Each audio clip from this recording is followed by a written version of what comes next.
In 2021, there were 1.1 million Paycheck Protection Program (PPP) loans that were forgiven. This amounted to over $100 billion.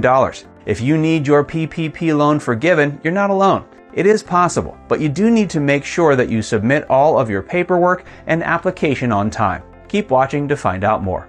Qualifying expenses. If you want your loan to be forgiven, you have to have good FTE counts and records of the compensation that you've paid your employees. However, if you took out a loan of less than $50,000, you won't have to worry about the compensation amounts. But you do have to make sure that the funds you took from the loan were actually used on qualifying expenses. Keep in mind that any employee who voluntarily quit shouldn't be counted when you're calculating the difference while you were covered. In addition, the qualified expenses are a 60-40 split. At least 60% of your PPP loans had to be spent on payroll expenses. The other 40% can be used on different business expenses. The other 40% is normally referred to as non-payroll expenses. In the qualified payroll expenses, however, you can pay for things like state and local payroll taxes. Employee compensation. This is capped at $100,000 per employee for an annual period. Employer benefits like healthcare and retirement. For non-payroll expenses, you can use it to pay for things like utilities, any business supplies that are essential, qualified operating expenses like payroll processing, delivery, inventory tracking, and software, property damage that insurance doesn't cover, any COVID-19 related expenses, and more. Deadline.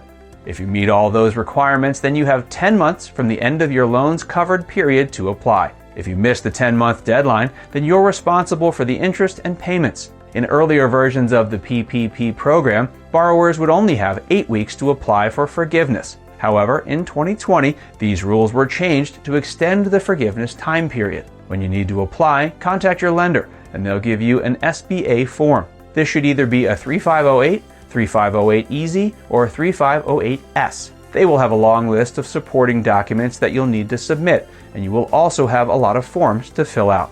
Missed deadline.